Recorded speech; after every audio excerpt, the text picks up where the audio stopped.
When a device that's sitting on a network gets an IP packet and it needs to forward that packet, it's going to consider its routing table. Now that's true whether this device is a computing device like a PC or Linux box or Macintosh, or whether it's a checkpoint gateway or a Cisco router or some other routing device. And when that moment comes, when the device gets the packet and says to itself, A packet? What to with it should I? and it considers its routing table, if the device doesn't know where to forward that packet, as a last ditch effort, it's going to use its default route.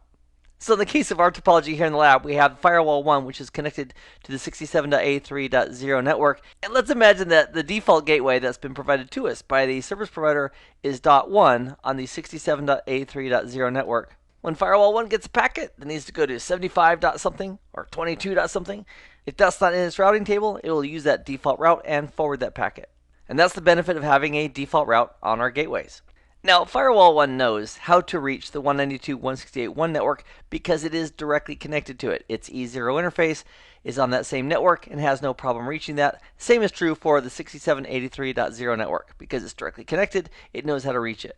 Now in this topology with this additional network, with the 192.168.2 network, Firewall 1 has a new problem, and that is this. If it gets a packet destined for 192.168.2. anything, because that's not in its routing table, it's going to send it out its default route, out this way, which is the incorrect direction. So to solve the problem about reaching or forwarding traffic to this internal network, Firewall 1 has a couple options. Number one, we could have a static route, and that static route could say something like, Dear Mr. Firewall 1, if you need to forward a packet to 192.168.2 network, forward it over to your good buddy, the router, and maybe the router's address is let's say .9.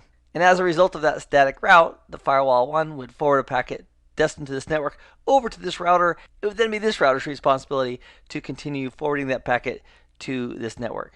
Another option that we have if we don't want to use static routes is we can also configure a dynamic routing protocol on our gateway to cooperate with other routing devices to share and learn information. And routing protocols include RIP, OSPF, as well as Border Gateway Protocol, aka BGP.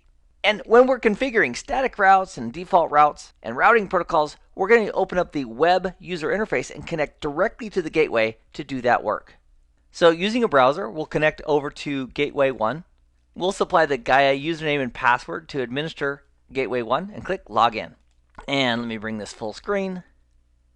And so here at Firewall 1, what we'd do, on the left-hand side, we'd go down to IPv4 static routes and click on that.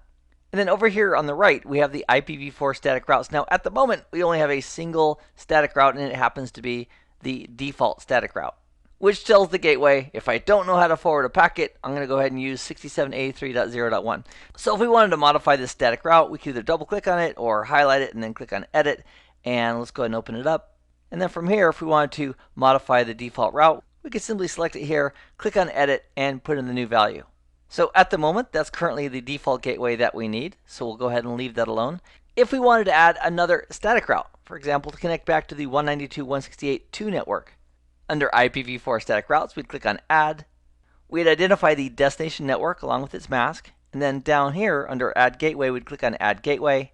So in our example from earlier, if our next hop to reach the 192.168.2 network was the router at 192.168.1.9, we'd place that here, click on OK, and click on Save.